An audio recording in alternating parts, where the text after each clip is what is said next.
Hello and welcome to the Ice Guys. This is the show that takes you into the world of the National Hockey League. Every game, every day, from a betting perspective. With pro sports handicappers, Ian Cameron, Alex B. Smith, and various guests from the world of hockey and sports betting. And now, here's your host, Ian Cameron.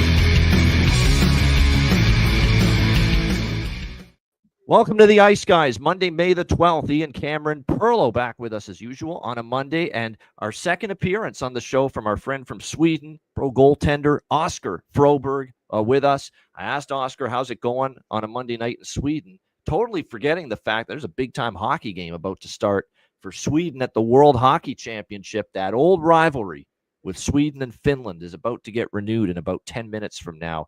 Oscar, I know you're fired up about that, and good to have you back.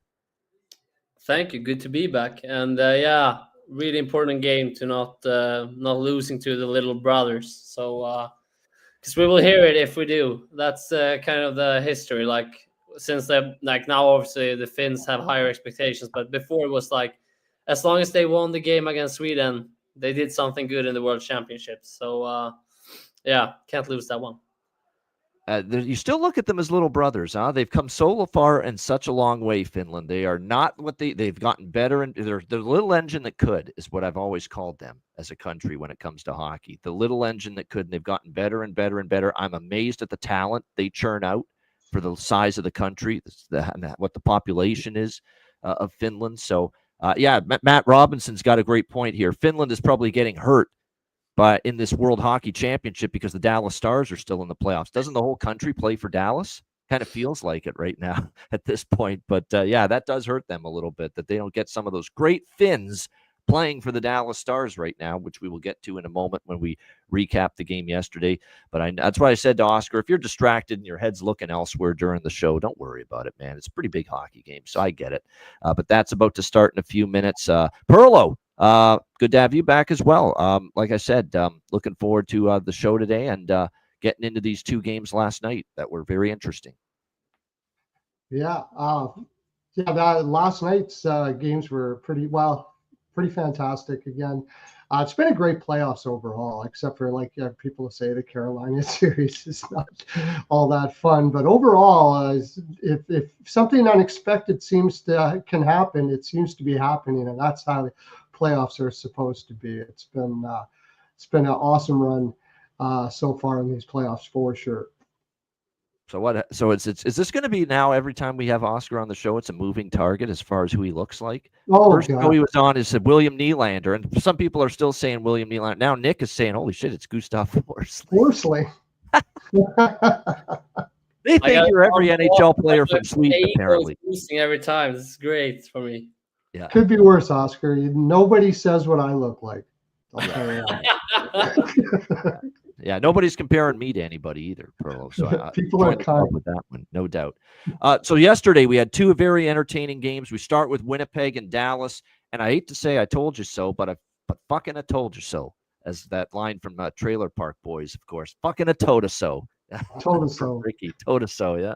You can't trust this team on the road, and you can't trust Connor Hellebuck on the road. Yeah. Now, was he as bad as he was against St. Louis? Probably not. I don't think it was as, horrific and just, oh my God, he let that in. But at the end of the day, this is a narrative that has gone out of control. This narrative and this opinion that Connor Hellebuck cannot win on the road in the playoffs, it's out of control. Everyone's talking about it. Everyone talking about it. That going into yesterday, he's 1-9 in 10 road playoff games with a 5.6 goals against average. And it was up to him to silence it, and he couldn't. And it started right away. Winnipeg takes the early penalty, Dallas on the power play. And I know it was a deflection, the first goal of the game for the Dallas Stars by Rope Hintz. And it was a very nice, set play that they pulled off there for that goal. And normally I don't blame the goalie. I don't blame the Oscar Frobergs of the world when it's a deflection. They really can't do much about that. But at the same point in time, that's not like it was a warp speed deflection and it just ripped its way into the net. It was a deflection where it's going along and matriculating its way ever so slowly toward the net after it was deflected by Hintz. There is time for Hellebuck to get his body in front of that, and he couldn't. It went in between his arm and the post in that near side. So it's a tough one to give up early. That's not a horrible goal, but if a goalie is dialed into his angle and positioning, and it's sound and it's rock solid, you can get your body in front of that puck and make that save. He couldn't do it, and Dallas is off and running with the 1-0 goal there early in the game. Credit to Winnipeg, though. They had some good shifts. They ended up tying it on the wraparound goal by Kyle Connor right after that. But Dallas kept coming. And again, the second goal, which was just more terrific play from, the whole Finnish brigade for the Dallas Stars yesterday was terrific again. We saw the play Granlund made to set up Thomas Harley for the 2-1 goal late in the first period to give them the lead going into the intermission. I can't say enough about the Finns, and I can't say enough about Thomas Harley. They said on the broadcast, the Sportsnet broadcast, it's like they have they've discovered now with Miro being out and how Harley has stepped up for them. It's like Dallas has discovered that they have 2 number 1 defensemen now, because Harley's kind of played like a number 1 defenseman caliber-wise. That's how good he's been. He's just, they never thought he'd be able to fill the shoes like this. And obviously he gets a big goal for Dallas there to give them the lead back. I thought Dallas didn't have a very good start to the second period, and credit to Winnipeg for that. They knew they had to make a push down 2-1. They eventually tied it with Nino Niederreiter's goal, cashing Alex's bargain bin, Alex/Mama Smith's bargain bin, I should say, yesterday at plus 460 with that one. And Winnipeg definitely had some momentum going into the third. And then we get to the controversy. Alex Petrovic's goal. Was it a goal or was it not a goal? It was definitely, it looked like a kicking motion. That part of it probably led you to believe initially it was not going to be a goal. But the rule in the book says that if it hits the goaltender and he makes a move with the stick or makes a play on the puck, they determined that Hellebuck made a play on the puck after it went off the skate of Petrovic. When it hit his stick and it kind of propelled its way into the net is the way they ruled it. And because of that, the playing of the puck by Hellebuck with the stick, the goalie stick, wipes out and negates the kick. It then becomes a live puck. If the puck goes in, it then becomes a goal, and that is why they ruled it a goal, 3-2. I understand if Winnipeg's pissed, but at the same time, it was in the rule, apparently, and it ends up standing, 3-2 Dallas. You've got to lock in at that point and forget about it. Scott Arniel's upset, calling over the refs, screaming and yelling, and I'm more angry about Hellebuck in this situation. Your team's played a pretty solid road game up till that point. It's 2-2 up until that goal. And yes, it counts. Yes, it was tough, to see that it stands for Winnipeg, and now you're trailing in the third. But that's a 1-goal game. That's a 1-goal game, and I'm seeing Connor Hellebuck, arms in the air, shaking his head, negative body language to the tits, screaming at the refs that should have been no goal, that it should still be tied 3-2. And I'm thinking to my point, this guy is not in the mental frame of mind he needs to be to shut the door right now, because this is still a winnable hockey game. It's 3-2 at that moment in time. And I said in the chat, wouldn't you know it, watch this guy probably about to give up one with just the mental, the frazzled mentality he seemed to have after that goal was allowed to stand. And wouldn't you know it, a minute later, there's Rantanen with the 4-2 goal. And that was a terrific move. What a bit of stick handling by Mikko Rantanen. Phenomenal goal, but he's down early. He's exposing the top part of the net. He is, not making himself big, not making himself square. And there was just tons of net for Mikko Rantanen to rip that puck past him, 4-2. And I'm thinking to myself, there it is. That's why we don't trust Connor Hellebuck, especially on the road when that kind of shit happens. You can't be losing your mind like that. It's a winnable game still. It's 3-2 at the time. It's not like you're down 4 goals after that goal was allowed. You're down by 1 goal. You've got to screw in, focus, and stop the fucking puck. That's what you got to do at 3-2 after that goal goes in. You got to screw in, block out everything that just happened, focus on the job that needs to be done, and make a save. Couldn't do it. And there goes the confidence all over again in Hellebuck, especially mentally.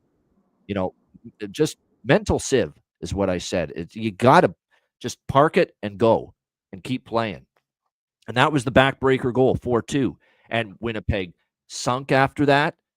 Winnipeg, their play just, you could tell that was the deflating goal, the 4-2 goal. Right after the 3-2 goal, the controversial 3-2 goal was allowed to stand. And then, of course, Wyatt Johnston puts it away late with a 5th goal, 5-2. That's now 5+ goals allowed in the playoffs in every game for Winnipeg and Connor Hellebuck on the road. 5 or more in every game. And that goals against average isn't going to get any better. But I was happy about it. We swept the board on that game. Dallas money line, over by Fecta. Dallas, all the team totals hit for me. 2.5, 3.5, and I went 4.5 plus 300. Alternate team total on Dallas as well. Just had no confidence in Winnipeg and Hellebuck on the road until I saw it. And sure enough, another road loss, 1-10 now. The goals against, I think, goes up to 5.9, if you can believe it. And I don't know where Winnipeg and Connor Hellebuck go with any lick of confidence going into Game 4, also on the road in Dallas. As this mental roadblock for him, it's astronomical how big it's gotten. And I don't know how they overcome it. They're going to have to eventually find a way to overcome it because they've lost home ice advantage in this series, Winnipeg, by losing Game 1. You're going to have to eventually win a game in Dallas. You're going to have to. Him and his team. Hellebuck and his team. So just an unfortunate road result again. Great game for Dallas. And look, Jake Ottinger, you look at the difference between the two. Jake Ottinger shutting the door with that lead in the third period. That's what he's done, the last few years for the most part. You give Jake Ottinger a lead, he's going to slam that door shut, and did that again. So that was a great betting result. Can't say the same about Florida-Toronto. That one was unfortunate. We had Toronto team total, we had Florida team total, we had over by everything there, just no good, unfortunately. So we basically piled up the profits with Dallas Winnipeg, and we gave it all back and ended up break even on the day, thanks to the Toronto-Florida game, which ended up being finally a defensive battle for the first time in this series after a ton of goals in the first 4 games.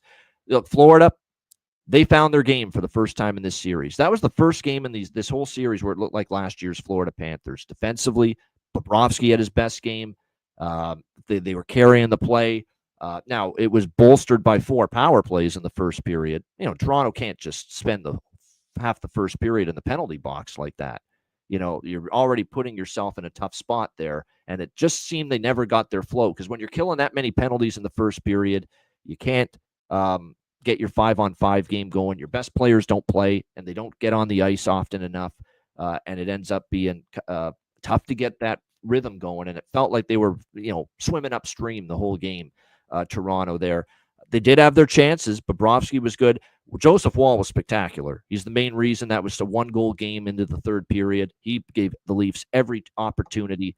But at the end of the day, it was another dud from the top players. I shouldn't say another because they only had 1 game where collectively they all stunk, and that was Game 5 against Ottawa in the first round, where it was like just they didn't do anything. Last night was one of those games too. Matthews, nothing. Just cannot buy a goal anymore. He's totally lost his ability to score goals, and he still cannot get big-time goals in the postseason. 2 in the last whatever games it's been. Marner, not 1 shot on goal from Mitch Marner last night.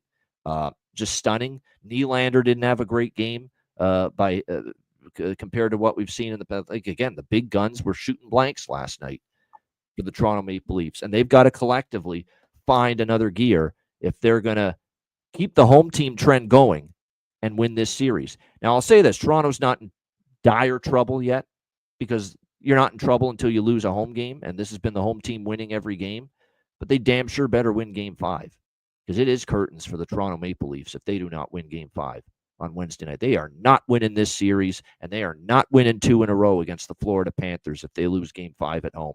That now becomes a must, an absolute must for the Toronto Maple Leafs Wednesday night in Game 5 of this series against the Florida Panthers. And again, you can talk about what Tanev and McCabe can do, and Carlo can do, and Woll can do, and hopefully Woll can give them another good effort, and what the third and the fourth line could do. None of that shit's going to matter in Game 5 and beyond if Matthews, Marner, and Nylander don't elevate their game the way Tkachuk did last night, the way Verhaeghe did last night, the way Barkov did last night. All the big guns for the Bennett, all the big guns for Florida had a great game last night.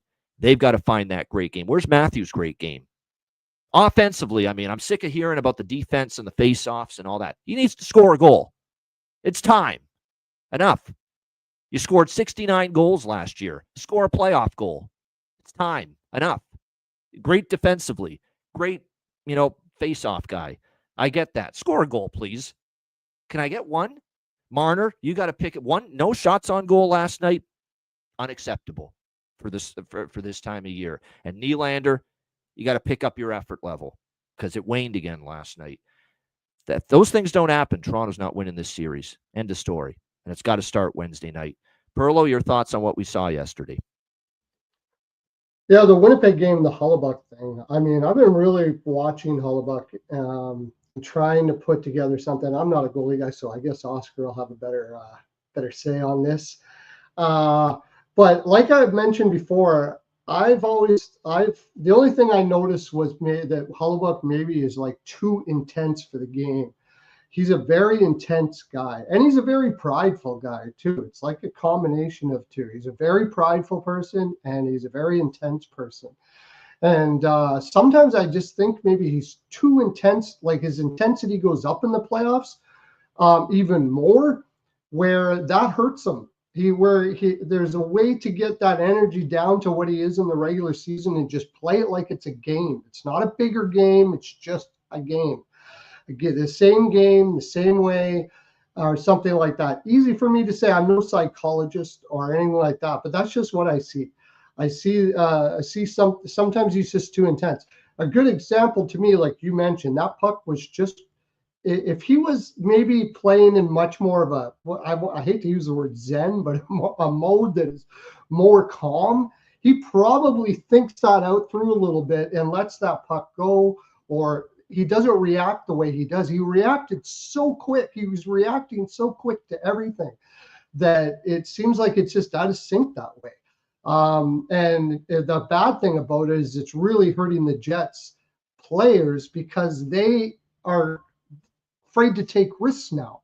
It's tough to score when you're afraid to take risks every once in a while. The Jets don't play a game of risks, but sometimes you got to make that offensive risk. Sometimes you have to make that pinch that's like 50-50 whether you should make it or not. And if a team's really confident in their goaltender, they'll do that more often. And I think you have to do that against Dallas.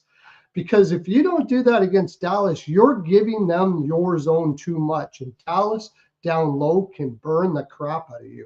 So you're not playing enough in the offensive zone. They have more offensive depth than you do. Winnipeg's strength is to play a neutral zone. Don't let you in the offensive zone type game. Keep it in the offensive zone as much as possible. And if defensemen are afraid to pinch because they're afraid they're going to, one shot's going to do it to them against their goaltender, that makes it tough for everybody. So I don't know what the answer is there, but it doesn't look good for Winnipeg. That's one thing I know for sure. It's tough. Scheifele probably isn't 100%. They don't have the offensive guns that Dallas does. So I don't know what their game plan is coming in from here on in. It's going to be really tough for the coach there to come up with a plan, but I don't think it matters if Hellebuyck can't find a way to just calm down, play it like it's a normal game, relax, chill, and chill a little bit. I mean, he's never going to do it forever, but I think he has to chill a little bit. And so as far as the Florida-Toronto game, this is when we were talking about the series before when I was on.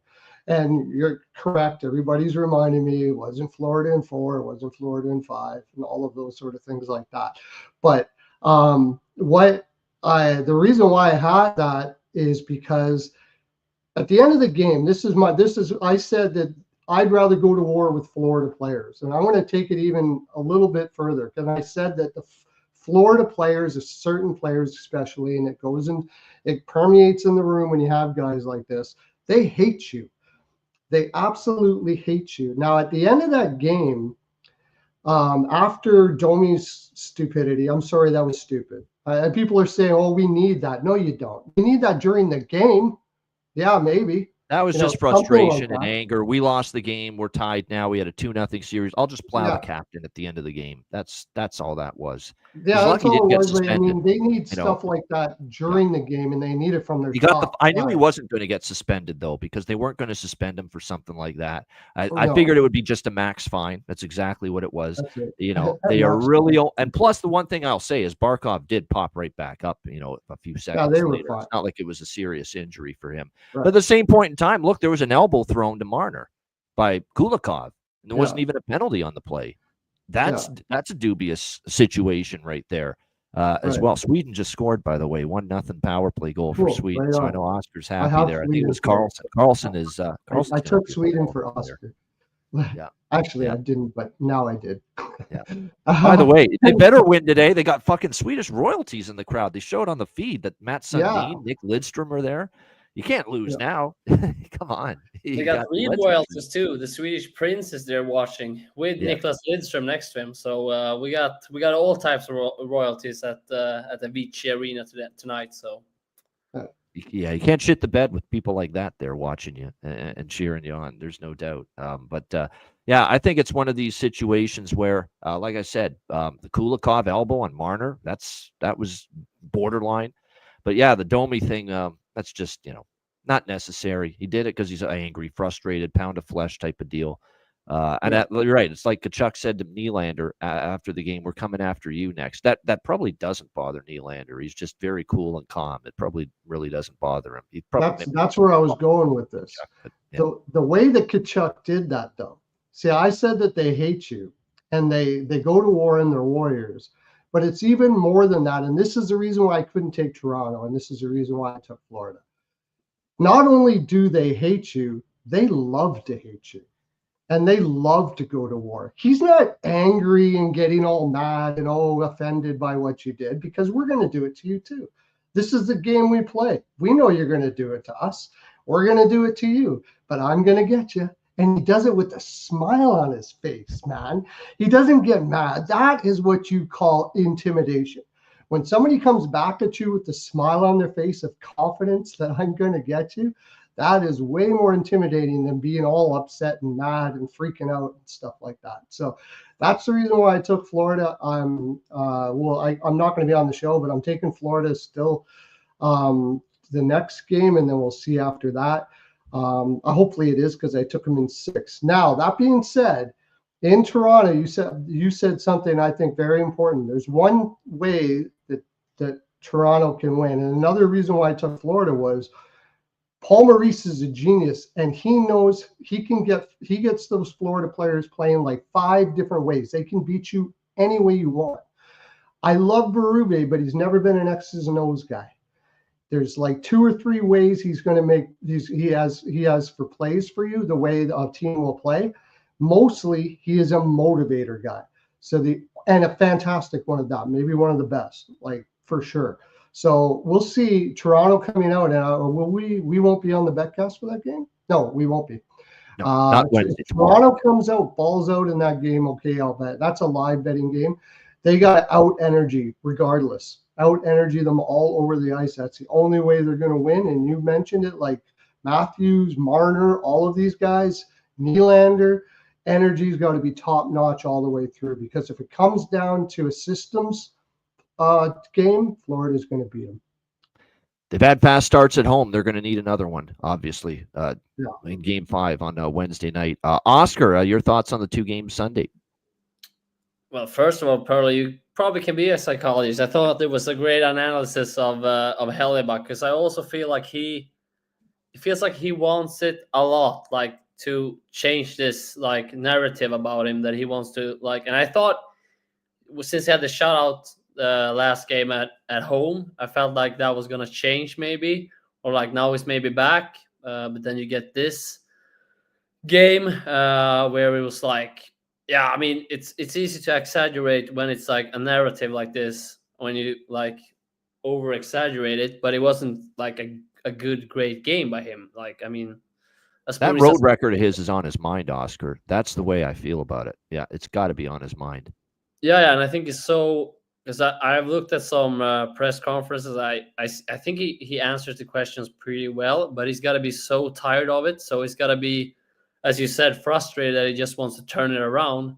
But sometimes, like Perlo said, wanting it too much can make you too stiff, and then you don't get it. So, and also when I look at Dallas, it feels like they have like Ottinger's looking hot. It feels like obviously the first line with the Finns and Harley's also like it feels like when I looked at the obviously the longer highlights of the game, it feels like more and more like guys have taken steps in their team, and maybe that steps that they have need when they have lost those like conference finals a couple of years back to back against the Oilers and the Vegas. So I think that they look really confident, and I think they obviously like they lose next game. I change my mind maybe, but right now they look like they find what they're kind of been missing, and I feel like there's a lot of good mojo on those guys.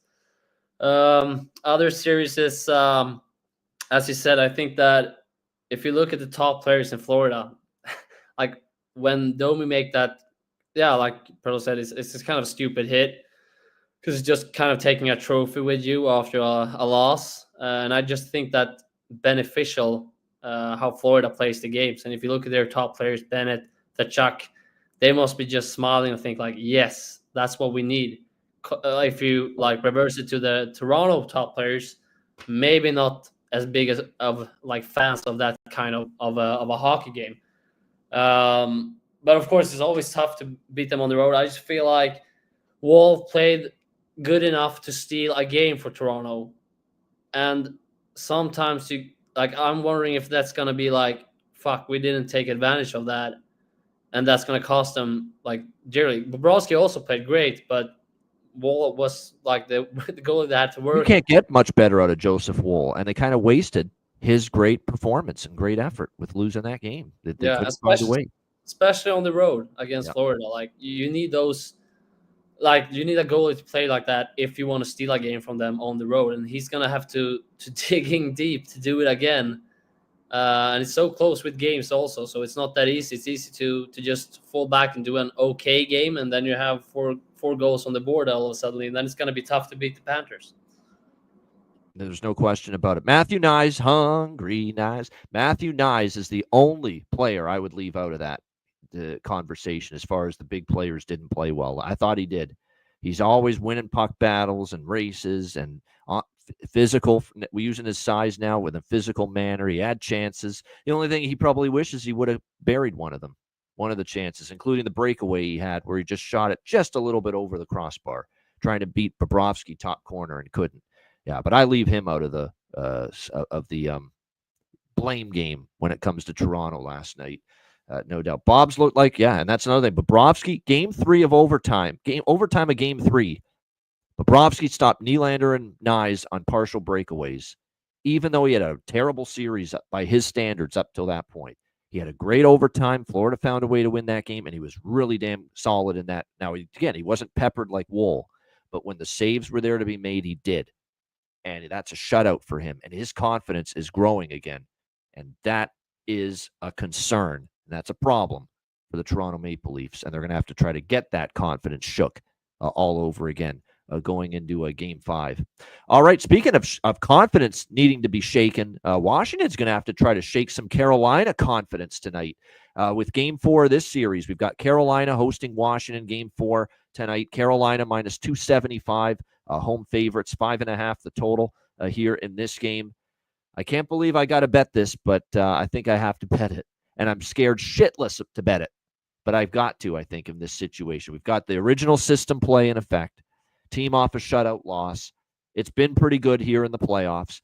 Team off a shutout loss in the playoffs so far. The next game has been 3-1 first period over, 4-0 to the over for the full game. All 4 games have gone over the total. 3 of the 4 have gone over in the first period.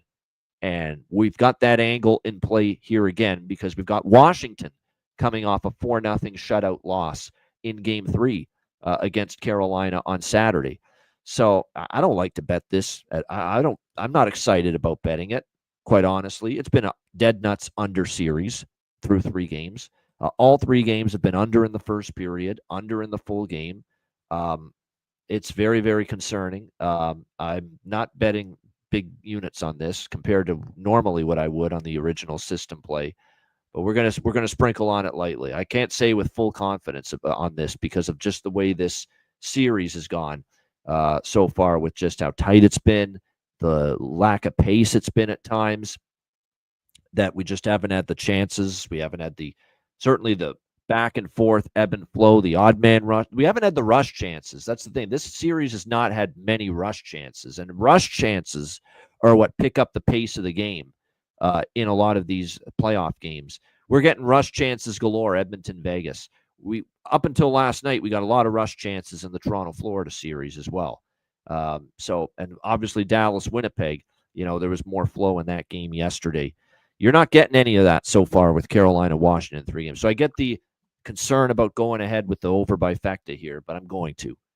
It's 3-1 first period over in the playoffs, 4-0 to the over full game in these system play situations. But again, I'm keeping the light units, lighter than normal when it comes to betting this system play, but we are going to take a shot with it, and we are at least getting good price with it, win or lose. If it's another 2-1, 3-1 game, okay, I'll accept it. But we're getting plus money with the first period over. We're also getting even money, plus money in some spots, plus price with the full game over 5.5. So I'll dabble in both of those. System play, which has been good. Team off a shutout loss. 3 of the 4 games have gone first period over, and all 4 have gone over for the full game. I'm going to take a shot with Washington here too, plus 225. Washington to score in the first period because the system's in play, them off the loss. And Washington money line at plus 225. I get it. Carolina was great in game 1. Second half of game 3, once they got the 1-0 lead, they were excellent. But don't forget how game 3 started. And I'm sure Perlo knows this. Washington couldn't have started game 3 better. They had Carolina reeling, and Washington was carrying the play first period of game 3. The only thing missing was a goal. The only thing missing was getting the lead, but they did almost everything they wanted, Washington, early in that game. Carolina's relentless wave was not, devouring them. They were keeping them at bay. The crowd wasn't into it early in that game because Washington was in the Carolina zone quite a bit in that opening period, but they just couldn't get that first goal. And then once Carolina got that Svechnikov goal to get them going, then you could see the game started to go toward Carolina. They got stronger off that, and Washington kind of wilted after that 1-0 goal. But don't forget, they started that game well enough in game 3 to maybe grab a lead. And now facing a 3-1 deficit, if they lose this game tonight, I think they have a chance to come out with it. If they start the way they did in game 3 tonight again, there's probably a chance that maybe this time they'll get that opening goal. Because do I trust Freddie Anderson to be good after a rare shutout? Again, that good? And he was really good in that game. Let's give him his credit. Freddie Anderson, he was great. But I don't trust him to be that great 2 games in a row.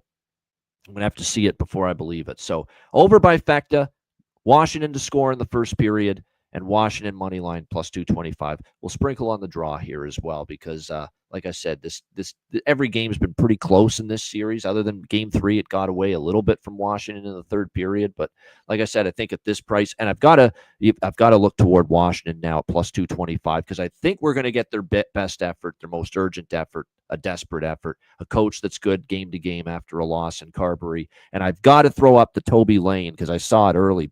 I think he posted this before the show started. Let me see if I can go all the way back up and find it again. It was a great stat about how good Washington's been off a loss this year on the road or as a road underdog, something like that. I remember him posting. It was real early in the comments. Let me see if I can find it here. There it is. I'm going to assume this is correct. It makes sense because I know it feels like as an underdog, they've been very good this year. And off a loss, we know all year they've been very good. Apparently, as an underdog, coming off a loss as well, and when they're a dog, Washington 10-1 this season in that situation. So plus 225, man. I'm not saying this series is over just yet. Perlo, what do you think here? Washington, Carolina. You're a brave man playing an over in this series, I'll tell you that. I am. I'm only doing it because of the system, Perlo. Let's be honest. I wouldn't be touching this if it wasn't the system play. I would probably think it's going to be another 2-1, 3-1 game. It might be. Who knows? Maybe Yeah. we're just destined. Every game's going to be 2-1, 3-1. But Yeah. the system's the system, man. We always say it. And Yeah. if it's the system's in effect, you got to roll with it. As far as the system is concerned, I do like Washington to score. That I do. Washington score in the first period. I have a little. I've already put a little bit on the under here, but hearing you talk, I'm like, I wonder. You know what? Like that's possible that Carolina comes back here and gets one back, but that's all right because I got myself covered. You're getting a super good price, and this is what it's been 0-0 last two games in the first period, right? I do think that if Washington scores, Carolina can get another one as well. So you've actually talking to you, I made up my mind on a few things here. I already had the draw first period plus 175. That's a killer price for series that's already had two draws the last two games. Plus 175, I think it's fantastic. I'm going to put a little bit on now. I don't know what the price is. I got to look it up, but 0-0 correct score and 1-1 correct score in the first period as well. Hopefully you get the 1-1 correct score and you get your over in the first period. But I don't think that if Washington does score, I think it's a very good chance Carolina will come back and score in that period as well. They're going to push the pace back and forth. Maybe you end up getting an over out of that. However, I am taking Washington as well. I like Washington in this game. I don't like it as much as I did. You mentioned the third game there. I liked it more there, not just because they were home, because I thought Carolina exerted way more effort in the first game than they did in the game at home here. Actually, they didn't really exert as much effort, and it does worry me a little bit. But I'm going to bank that Carberry figures out a plan here, and I think Washington's going to put out their full best effort here. I think they're still way undervalued at plus 225. That is, to me, absolutely ridiculous. So I'm taking Washington money line, and I'm taking even more. I'm putting more on minus 115, which are plus 1.5. I don't think that Carolina is going to blow them out this game.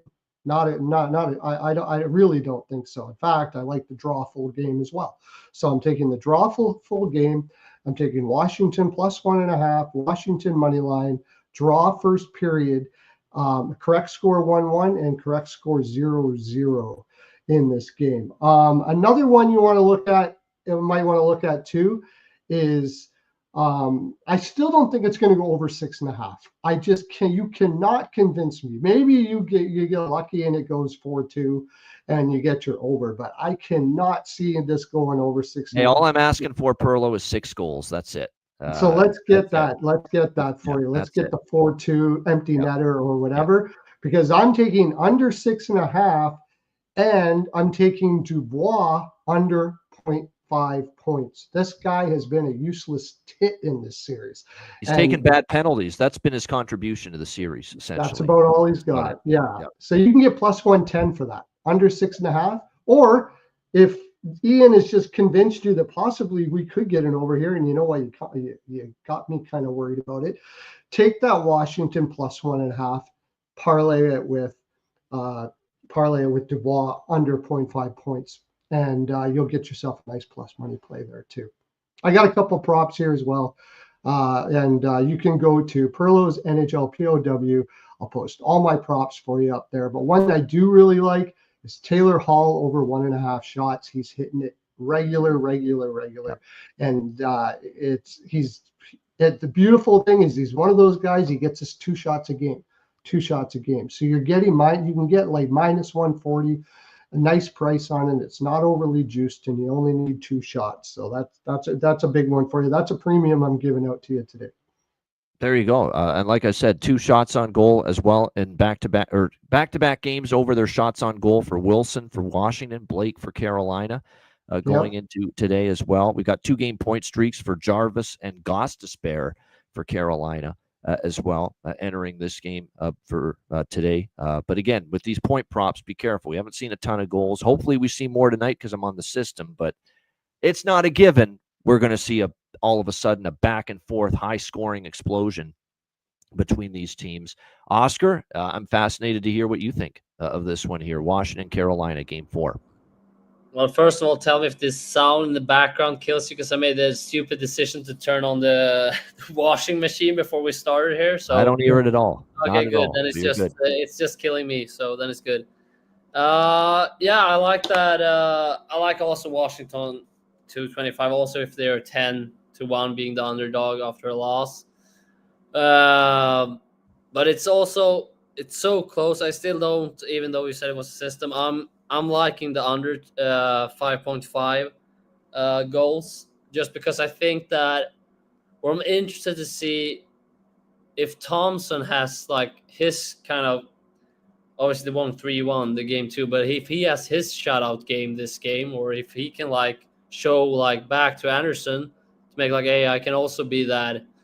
If Carolina have the pressure on early, I want to be the guy that gives my team the win. And also, like, it's just, I don't know. I just feel like it's good, two good system, two good coaches. I just feel like it's going to get closer and closer the more the series goes, since it's two.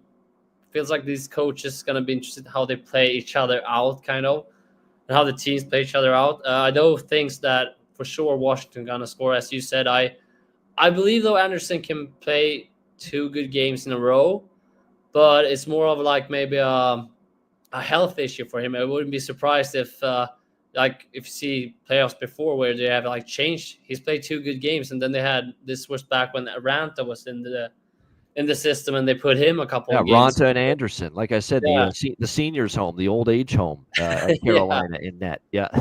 Yeah, but I mean, because I believe, because I thought even though when he was with Toronto, when they lost like game sevens against Boston and stuff, I think that he's been to a conference final with Anaheim early in his career. So it maybe wasn't the best last playoffs against Rangers, but I feel like he has like shown that he can be good more games than one in the playoffs. It's just that his health is probably the worst in the league. Like, it's well, did you see the injury he had against New Jersey? I mean, that was not huge contact with Timo Meier in the last series, and yet there he goes down the tunnel, and he never came back, and he missed a couple games there, and Kochetkov had to come in. So it doesn't take much to get Freddie on the injured list again. That's what I mean. So it's like, if that happens, that could actually also change the series. You never know. But I still want to continue, because to feel like it's going to be a close game under 5.5. I just like that until I'm showed otherwise. Probably it's going to be one game that's going to go over that for sure. But I'm still like sticking with that. But or else it's like you said, I think Jarvis has 4 points last 4 games. Stankoven has 3 points last 4 games. Protas 1+1 in this series. Wilson 1+1 in game 2. So I feel like I focus more, since it's so tough. I like the under 5.5. It's so tough to pick the winner, but obviously Washington is great at 225. But I also like to look at some like some points, like guys scoring points. Like you can get under 5.5 goals with Jarvis point for 3.35 times the money. Wilson point under 5.5 for 35. So because I believe really, because I think that Wilson is kind of their engine, kind of like now with Ovi getting older. Obviously scored a lot of goals, so I'm not gonna give him like underestimate him, but I still feel like Tom Wilson is the engine in this team, and I think that it feels like a typical game where he comes up again, huge, big, scores a couple of points, at least one. I believe. He's been physically noticeable too, Tom Wilson. You can see he dragged his team into the fight in game 2. It was Tom Wilson's intensity, emotion, physical play that really got Washington going in game 2 to tie the series. You're right. He's an emotional component of that team. And the heartbeat, one of the heartbeats, obviously Ovi is, but Ovechkin or Wilson is, there's no question. And he got them going in game 2. I like what Carberry's doing, and you're going to get your wish there, Avi. Cap's got to put Ryan Leonard back in the lineup. He is back in the lineup tonight. And I like the move. I like this move because, yes, it's been a tough playoff for him. He hasn't generated much offensively. He has 1 assist, and that came in the Montreal series in the 6 playoff games. But he's now been able to view the last 2 games from the press box, take everything in. It's like a sponge, right? You absorb everything. He takes everything in. He sees the way it's going, and maybe you learn a few things, how you can be better, make some adjustments in your own game. And I think it's Spencer Carberry kind of taking the pulse of his team, saying, I'm going to put this young rookie, this young kid back in there tonight because I have a sneaky feeling he's going to play a good game. And we'll see if he does that tonight for the Washington Capitals and if he benefits from having the 2 games up in the press box. He did have chances. Yeah, he had a breakaway and he just fumbled the puck and never really got a clean shot away. And he did have looks, just wasn't going in. And I think the spotlight of the playoffs may be a little bit big for him, his first foray into it. But I think a sense from Carberry that he still gives us a lot of what we kind of need right now to get the offense going. And that's what the focus is. Why has the system play been so good, by the way, this season for the most part? It fell off after 4 Nations, but before it was unbeatable because the system play, the fundamental foundational ideology behind the original system play is a team off a shutout loss like Washington is going to focus on fixing their offense and getting their goal scoring going. That's where the focus is going to be because they know, hey, we lose 4-0. There's not a chance in hell we're winning any hockey game in this series. So that's why the angle makes sense conceptually. Because a team off a shutout loss is going to go overboard to fix the offense more than the defense. That's just the way it's going to be. So I think putting Ryan Leonard back into the lineup is going to be a move that they hope, the couple games away is going to help his confidence a little bit back in the lineup. Now, yeah, and Taylor Radish, that's who he's taken the spot of. So Radish is out and Ryan Leonard is in for Washington. And Toby Lane's the guy that had the stat. He had it as 10-1 for the Washington Capitals as an underdog off a loss this season, I believe, or at least 10-1 in their last 11 in that spot as a dog off a loss, which is pretty damn impressive. We'll see if they can continue that here tonight. All right, second game for this Monday slate, Vegas and Edmonton. We got the Oilers minus 120, home favorites, 6.5 the total in this game. And as you can tell by the old shirt, which you can find it at the Ice Guys store, make sure you check it out. There it is. Skinner! He's back in tonight. Stuart Skinner for the Edmonton Oilers. Obviously, he was definitely shaken up, Calvin Pickard, at the end of game 2 in Vegas. You could tell there was something bothering him. And I said, well, he's finishing the game, but that didn't look great. Sure enough, doesn't play game 3. Skinner does. And Skinner's just got to step it up a little bit because it's not like he was awful in game 3, but the Carlson goal is the one that stands out. At this time of year, the teams are too good. The games are too important. You can't give up the one soft goal. We saw, we saw Hellebuck, do this multiple times throughout the playoffs so far. And last game we saw it from Skinner. The Carlson goal where it goes between his elbow and the post on the short side there and squeezes in. He's got to have that. Especially when it was a goal that gave Vegas the 3-2 lead at the time on Saturday night. Now, credit to Oilers. They responded and they tied it. McDavid banked it in off a Vegas player in front. And then, of course, the Riley Smith heroics, incredible finish, scoring with 0.4 seconds left, a puck that goes off the stick of Leon Draisaitl and in the net for that 4-3 Vegas win. And now they've got life in this series as we enter game 4, pivotal game 4. It's either going to be 3-1 Edmonton or 2-2. You see this price, Edmonton is a favorite. Can't do it, with Skinner in net at the moment. And one thing about Vegas is finding their confidence again. The overtime game that they lost 5-4, it's a coin flip that went the Oilers' way with that McDavid goal, making Jack Eichel look absolutely silly in the neutral zone to win that game.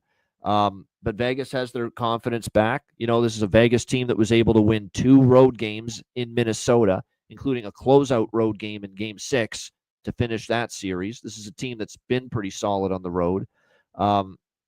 I think Edmonton, still, all things considered, played a pretty good game. They jumped on Vegas early, but then Nick Waugh and Riley Smith responding so quickly to tie the game, and you could tell it settled Vegas down, it steadied the ship, and it kind of got them going here. As far as this game goes, Vegas scoring the 4 goals the other night. We'll see if that continues here tonight in this one. I'd prefer Vegas team total than the money line because I also think Vegas ends up being a team that if they do win tonight, they're probably going to hit their team total. when it's all said and done, and it's 3.5 at plus money. And you look at Skinner here in the Stanley Cup playoffs. We've seen Skinner start 3 games for Edmonton. The LA game in game 1, and he ended up obviously losing that one. Stuart Skinner, 6 goals, 6-5. Game 2 in LA, gave up 6 goals, lost 6-2 in those 2 games. So, again, he gave up 6 goals in both games. He gave up 4 goals last night, or in game 3 on Saturday night. So to ask Vegas at plus money, keep in mind, because we're getting like plus 115, plus 120, on the Vegas team total for this game. I think it's probably the way to go. It's that they can probably get 4. Skinner's allowed 4 in every playoff start he's made this year. We got to see things change. And I don't know if I love the shakeups we're seeing Chris Knobloch make right now with his blue line, quite honestly. I'm a little surprised he's putting Emberson out and putting Stetcher in. To me, that's a marginal move. That's not going to be a groundbreaking, wow, that's really going to shore things up on our blue line. Yeah, you can't do much until Ekholm gets back. You've got to just deal with what you got. I don't think Stetcher for Emberson is a needle mover. Is that a needle mover in anybody's mind that Troy Stetcher over Ty Emberson on this blue line tonight is going to magically make this Edmonton team defend better or get more saves from Stuart? I'm not sold on that. So I don't know how much that does anything for them. It's going to come down to the other guys more so. Klingberg, Wallman, Nurse, Bouchard, to do their job tonight. On the Vegas side of the equation here tonight in this game, it's looking like, status quo on their blue line, no changes. It looks like, as far as it's concerned, there is an upper body injury concern for Mark Stone, obviously. He only played 5:54 Saturday in game 3, but he was on the ice for the Monday skate, and it's probably a likelihood that he's moving toward playing tonight. I would think so, in a spot like this, down 2-1 in the series. So, I'd expect pretty much status quo for Vegas, too. The only change I see right now for sure is that Ty Emberson's coming out and Troy Stetcher's going in on the blue line for Edmonton. So I like Vegas team total over, and if it ain't broke, don't fix it. Over by Fecta, the 1.5 and the 6.5. By the way, in the playoffs, the Vegas Golden Knights first period overs, I think, are 8-1 now in the postseason as far as first period overs in Vegas Golden Knights playoff games. I think only one Vegas playoff game has stayed under in the first period so far. So that has been one hell of a run that they've been on for sure. And obviously we've seen 3 overs in this. And now we keep in mind, you don't all of a sudden ramp up how much money you put on this because the 3 games all went over the total and had 7 goals. You keep everything the same. You don't, 5 times or 10 times your wager amount for this, because we did see game 4 in Florida with the Leafs and the Panthers go under after 3 overs. So it could always stay under after 3 overs, but it's just very difficult. When you watch the pace of this series and you look at how in the transition side of the game, the Vegas Golden Knights have had some issues handling Edmonton. And then you look at certainly Edmonton's concerns still with the blue line, even though they're, Knobloch's getting everything he can from this group without Ekholm, who's a significant absence. You still have those concerns with Skinner, who has just not gotten the job done at an adequate level in his 3 playoff starts so far, giving up the 6 goals in each of the 2 games against Los Angeles in which he started, game 1 and 2, and then the 4 goals in game 3 in the loss. And he's 0-3 here in the playoffs so far, Skinner as well. And the Oilers are 0-3 with Skinner starting in net for them here in the playoffs. So for that reason, it's difficult for me to get there with Edmonton as a favorite tonight. So I'm going to go with a Golden Knights team total over and the over by Fecta here in this one. And I'm going to dabble on the draw again. I think I've almost committed in this round. We're going to go with the draw in every game, just because small, and I think there's a chance we can get out of it profitable. These are really tightly contested series, every single one of them. Dallas-Winnipeg even though that game got away from Winnipeg. Now, I did not take the draw on that game yesterday, Dallas-Winnipeg. And I'm not going to take the draw on Dallas-Winnipeg likely tomorrow night either, because I don't trust what I'm seeing out of Hellebuck. Like, they're losing these games by margin. So I'm not getting near the draw in the Dallas-Winnipeg series, at least the games in Dallas, because I do not trust the Jets. They are getting beaten by 2, 3, 4 goals, in these just these horrific road games that they're having with their nutcase goaltender, Hellebuck, who just can't buy a good performance on the road right now. But other than that series, I've been looking at the draw in the other three. They've all been tightly contested. It wouldn't shock me if this one is. Look, we nearly had a second straight overtime game with these two teams in game 3, if not for Riley Smith right at the end with 0.4 seconds left. So the draw to me is definitely live in this game once again. Perla, we'll start with you. Game 4, Vegas, Edmonton. Yeah, an interesting game for sure. And what makes it interesting is Skinner and net. That's really what it comes down to. What are you going to get from Skinner? What are you going to get from the Oilers with Skinner in net?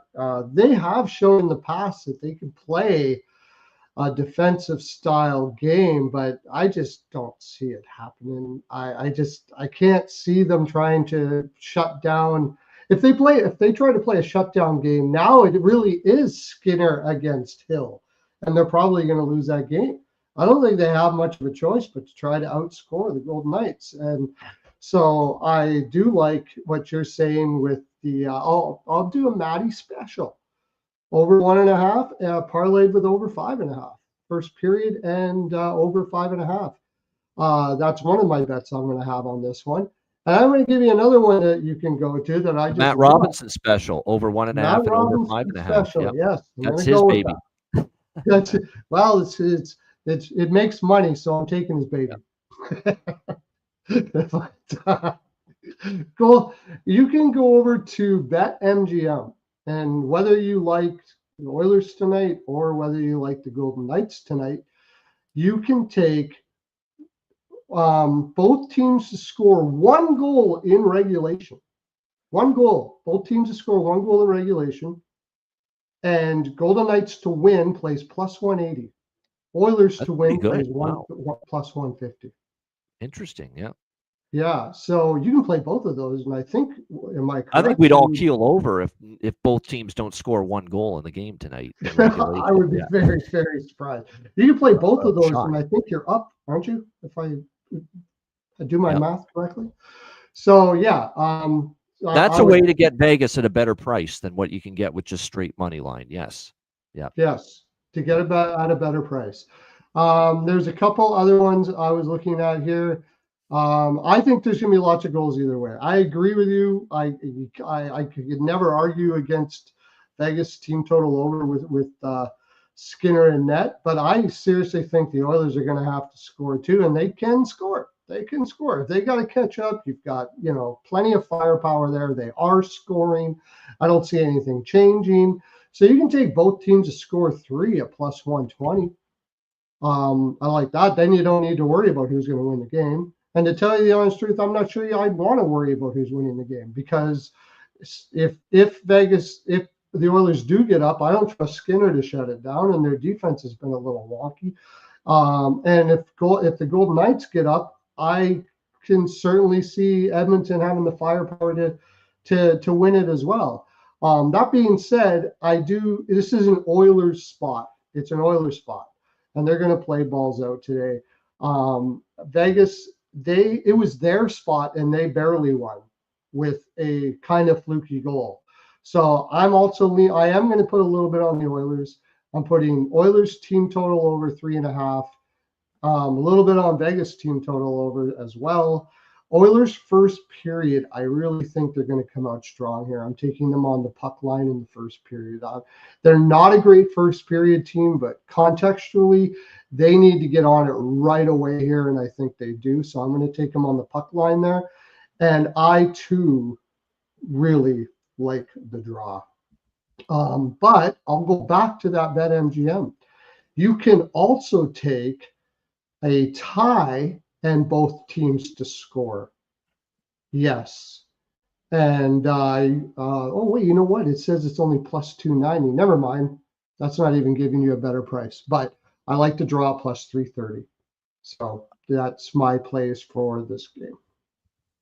What I'm going to do is I mentioned earlier that I like Washington to score in the first period. And that's actually plus money. You can get actually plus 110. Plus 115, Washington to score in the first period. The angle's been great. Team off a loss, scoring in the first period of the next game has been terrific. It's been a winning angle. 33-18. It's 30 something like that is the record. It's been great. So I like that. But the Edmonton first period team total coming off a loss, it's too pricey right now, minus 200 in some aspects. So I'm going to parlay them. Just put them in a parlay, because if we go 1-1, we're going to lose juice anyway, pretty much on that, or be break even. So I'm going to parlay the first period team totals tonight for the losing teams of the previous game. So that would be Washington and Edmonton. Parlay of the team totals in the first period. So Washington to score a goal in the first period, Edmonton to score a goal in the first period. The parlay of them together is plus 220. Wow, that's pretty good. There you go. And that Oilers, the loser to score the first and winner to score in the second, is still doing really well. Yeah. If you took out the Carolina series, which I'm not doing it on that series anymore, it's 6-2, I believe. So you're getting plus money on that. I don't know if you're getting plus money on this one, because Oilers is really juiced. I think it's going to be like minus 110 or minus 120 or something. But we have some great props here. We have some great props here too in this game, and really good streaks to ride. The best one is still, and I've mentioned it every game in this series. I remember saying it in the end of the Edmonton LA series as well. Ryan Nugent-Hopkins, how are you not betting him to get a point right now? 7 straight games with a point for the Nuge. Ryan Nugent-Hopkins, that's 7 straight games he has gotten a point entering tonight, and you can still get it at a reasonable, minus 115 or minus 120. Corey Perry, he's turning into 2 goals the other night. He's on a 3-game point streak for the Oilers. Wild Bill, he's starting to finally pick it up. The old William Karlsson of playoffs past starting to show up. 3 straight games with a point for William Karlsson. How about 2 straight games with a goal for William Karlsson as well for the Vegas Golden Knights? Nick Waugh, Riley Smith is Mr. Playoff for them. It's hard not to look at him having value, as far as his props tonight are concerned. And then last but not least, shots on goal. We've got Olofsson, 3 straight games where he's gone over 1.5 shots. Keep that in mind. Using him a lot on the power play lately, giving him a more focal role in recent games, the Vegas Golden Knights, and he's gone over 1.5 shots. Victor Olofsson for them in 3 straight games. Corey Perry over 1.5 shots in 2 straight games. Same with the Nuge. So there's a couple shots on goal trends and streaks to keep an eye on and pay attention to going into the game tonight as well. All right, Oscar, how about you? Game 4, Vegas taking on Edmonton. Yeah, a lot of good points from you guys. I also feel like I don't, as you said, also like last year they made it with Skinner, 1 win short of a Stanley Cup win, which I don't want to be mean to Skinner. I mean, he plays in the NHL. Well, there's good hockey in him. We just haven't seen it in a long time. Though, like if you would put him in like what they need would be a kind of a guy like Markstrom or someone that can like you don't need the Hellebucks or the maybe Ullmark, those guys to have that like a Vezina winner, but just above that can like elite good goaltending, because it tells you how good. Actually, as I said earlier, I don't want to take anything away from Skinner and Pickard, because Pickard has played probably his best 6 NHL games of his career when they won 6 straight here with him before he got injured. But it tells you more how good that team is when you have believe that. They're 6-0 with Pickard. They're 0-3 with Skinner here in the playoffs so far. Yep. And I mean, I trust Skinner if I look as like a goalie, how he plays. Like Pickard plays, like when he's good, he's gonna play unbelievable. But how he plays, you don't get that. How do you say? His technique isn't great. He's pretty all over the place. So when he's feeling it, it's probably gonna be great. When he's not feeling it, it's not gonna be pretty. But unfortunately with Skinner also, you've seen him, especially in these playoffs, have really bad games. And I don't like, obviously he has had great mental strength to turn it around last playoff. But as you said, the over, like I could go Vegas over 2.5 goals, Vegas maybe over 3 goals. I could see that happening because, as you said, Paul, it's like I think it's gonna turn out to be like we gotta outscore them, not like to keep it close. Because I mean, it's 2 good scoring teams. Also, like Hill hasn't like shut the door either. I mean, it's pretty tough to do it against the Oilers, obviously. but yeah, I like the Vegas. I like the draw also. I mean, it's always tough in that barn where they have that crazy goal song that Oilers. So, but also like, I mean, like you see Drysdale coming through, maybe take him for 2 points. I like that. I also had write down that Nugent Hopkins has been great this playoffs. Eichel as well. You could get Eichel plus Bouchard, 1 point each, 2.23. Not a lot of power play goals so far in this series. So, I mean, if you are the GOAT, you got to pick it up in this game. So I feel like McDavid, I could really see a power play point from him. That was 2.35 here in Sweden, times the money. So yeah, that's what I got. But I still believe it's gonna be like total 6.5 or over. Maybe it's a lot of goals in that series and not that good goaltending so far. And every game in the playoffs at home for Edmonton has had at least 7 goals, at least 7. Everyone. The first, there you got it. Yeah. Game 3, Game 4 against LA, Game 6 against LA, and then of course it was the home LA games were 7-4, 4-3, 6-4, and then you had 4-3 the other night. And I think the draw is worth. I think you got to put a little something on this draw. Think about the way this series has gone. Game 1, it was 2-2 with 4:02 left when Edmonton took the lead 3-2, and then Connor Brown got the insurance goal to make it 4-2. But we were 4 minutes and 2 seconds away from overtime when it was 2-2 in Game 1. Game 2 obviously went to overtime, so the draw cashed in that game. And then obviously in Game 3 Saturday night, we're 0.4 seconds away from overtime when Riley Smith went. So we have been sniffing around overtime in every game in this series. Game 2 went to overtime. Game 1 and 3 nearly did. So the fact that you can get the draw here, pretty good price, all things considered, with how much we've been buzzing around games going past 60 minutes so far in this series. To me, that definitely is worth like plus 330 to plus 340 in some spots with that draw. To me, definitely worth a look. Great stuff with Oscar Froberg. Great to have him back on the show. Perlo as well. Hit the like button. We'll wrap up the show with a bargain bin special. Best bets coming up in just a moment. And then finally, Oscar can get back to watching the rest of this Finland and Sweden game where Sweden is still leading 1-0 right now in the second period. But we want to remind you, we've got our next betcast coming up tomorrow night for Game 4, Dallas-Winnipeg. It's coming your way tomorrow night, 8 o'clock p.m. Eastern Time. Game 4, the Dallas Stars and the Winnipeg Jets. Make sure you join us for that, and we'll get a chance to all tune in together and see if, once again, the Connor Hellebuck road woes continue. But tomorrow night, 8 p.m. Eastern, Game 4, Jets Stars, Patreon exclusive. Make sure you join us, 8 p.m. Eastern tomorrow night. You must be a Patreon member to be part of that betcast. $10 per month, patreon.com/iceguys. Goalie charts, totals charts, daily betting card, sides, totals, player props posted each and every day on the Patreon page, plus access to all our Patreon exclusive Stanley Cup playoff live betcasts. So make sure you check it out, $10 per month. Your subscription goes a long way to supporting the show. Patreon.com/iceguys. And check out the Ice Guys store as well. Get your gear and your merch over at iceguys.myspreadshop.com. All right, we got Bargain Bin Special of the night and Best Bets coming up next, right after we hear from our great Ice Guys sponsors.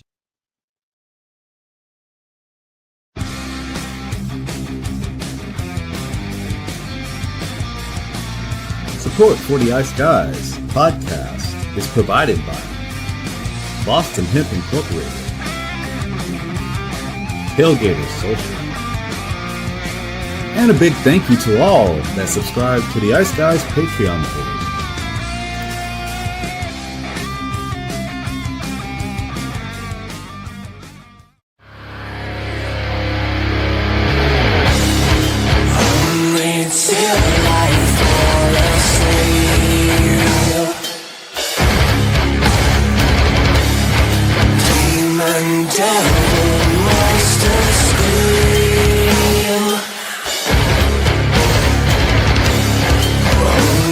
It's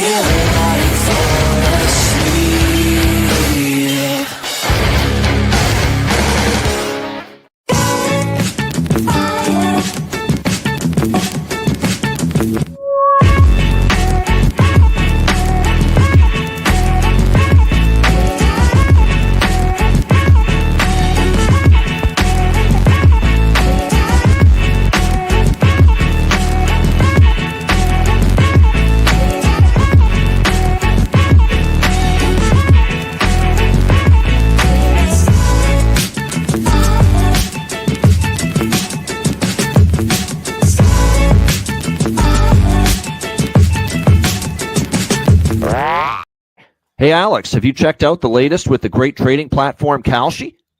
Yes, I have. It's been fantastic. This is one of the first and only federally regulated prediction markets in the U.S. And if you're looking for odds for all kinds of different things, not just what we're talking about, the markets in the Stanley Cup, the NBA Finals, you can trade with crypto. You can look for trades within the markets involving entertainment, politics. There's all kinds of different markets you can look for. I mean, you can use the odds over at Kalshi. Time of year to get involved with Kalshi. Certainly if you're a sports fan. Stanley Cup playoffs, NBA playoffs, baseball now underway, with all the different markets to create winning trades. Make sure you're checking out all that Kalshi has to offer. Absolutely. And if you're trading with Kalshi, use the link kalshi.com/ice guys. You trade $100 or more, they will send you $10 back. So it's fantastic to use, like I said, any kind of markets beyond sports. We're talking entertainment, politics, crypto, basically anything you want. So make sure you sign up, kalshi.com/ice guys. Note that it's live on Robinhood and available in all 50 states, making it the first legal place to trade on these kind of events nationwide. Check it out, kalshi.com/ice guys.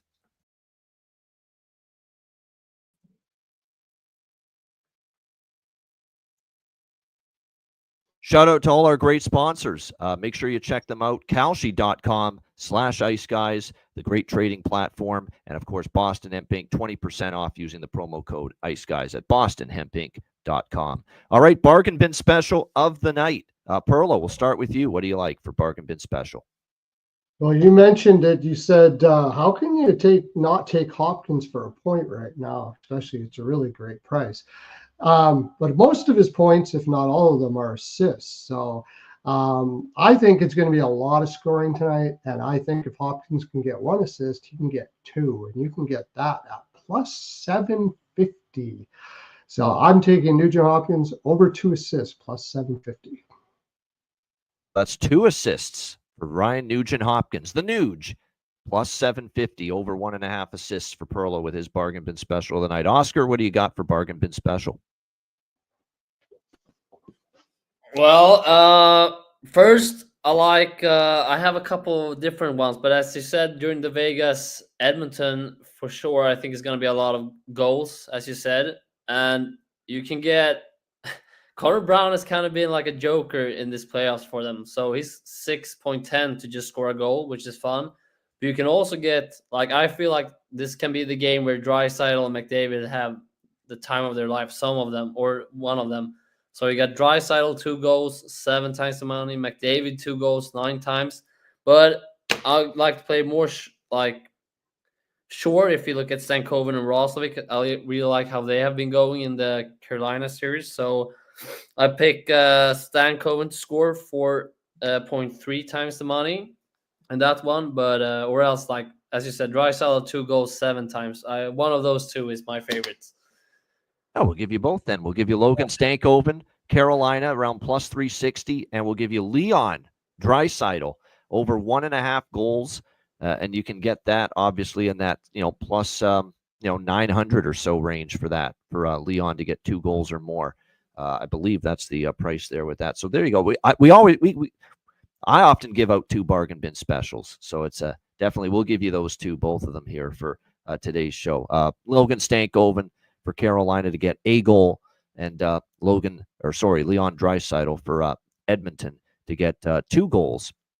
And again, for Leon, it's actually plus 600, 700, 750, depending on the book. So make sure you shop around for that. My bargain bin special of the night, I am going to go to the both games once again as well, Washington, Carolina. I'm going to go with the kid. Back in the lineup and at plus 900, I'm going for the gusto here with Ryan Leonard. Plus 900 at DraftKings. Just that he gets that spark from just sitting out for a couple games. He did have chances before the 2-game healthy scratch bomb from his coach, Spencer Carberry, that maybe, just maybe, Ryan Leonard finds it here tonight, his first playoff goal in the NHL. Plus 900, Ryan Leonard for Washington. And in the late game, Vegas and Edmonton, I'm keeping it simple. He's starting to heat up. Wild Bill, William Karlsson, plus 350 for the Vegas Golden Knights. Really starting to pick it up for them entering this game. He is on a 2-game goal streak as well. The price is really good, plus 350. William Karlsson. And how can I not pick one Swedish player with Oscar Froberg joining us today? So there you go. William Karlsson plus 350 for my Vegas Edmonton bargain bin special. All right, best bets to wrap up the show. Perlo, best bet. I've gone back and forth on this one, but I think I'm going to go back to that Carolina game. I can't see Washington losing by 2. I like that plus 1.5 at minus 115. I'm going to take Washington Capitals plus 1.5 at minus 115 is my best bet today. There you go. Just for a little security, in case they fall short of winning the game, Washington plus 1.5 on the puck line, minus 115 for Perlo with his best bet. Oscar Froberg, another awesome guest spot for you today. What do you like here for best bet? Thank you. I'm also going back to the Carolina-Washington game. I like under 5.5 goals and Seth Jarvis to get a point at 3.35 times the money. I like it. A big plus money best bet. So that's Seth Jarvis point and under 5.5 in Washington, Carolina for Oscar Froberg with his best bet. And my best bet, pretty boring here. I'm going back to another Vegas Edmonton over 6.5. It treated me well on Saturday. Best bet winner with it on Saturday. Maybe we are due to have a lower scoring game in this series, but with Skinner in that, and to be honest, with Aiden Hill as well, who hasn't been great in these playoffs. I'm going to have to see it before I believe it. So, yeah, give me Vegas Edmonton over 6.5 as best bet material, just like Saturday night. One more time for my best bet here for this Monday edition of the show. And a great timing to wrap up the show because we have just seen Sweden add to their lead and go up 2-0 now on Finland. Jonas Brodin getting the goal here for Sweden there as they look to get a big victory in the World Hockey Championship. Great stuff. We shout out Perlo and Oscar Froberg for joining us. Hit the like button on the way out. A reminder, the Ice Guys is live 7 days a week, Monday to Friday, 2 p.m. Eastern, Saturday and Sunday, noon Eastern. If you can't watch the show live, download the Ice Guys podcast in audio form on all major podcast platforms, Google Podcasts, Apple Podcasts, Spotify, Stitcher, iHeartRadio, Amazon Music, and more. Download the Ice Guys podcast when you can't watch the show live. For Perlo and Oscar Froberg, I'm Ian Cameron. Have a great Monday night. Enjoy the games and good luck. And we will be back tomorrow on Tuesday, 2 p.m. Eastern for another edition of the Ice Guys.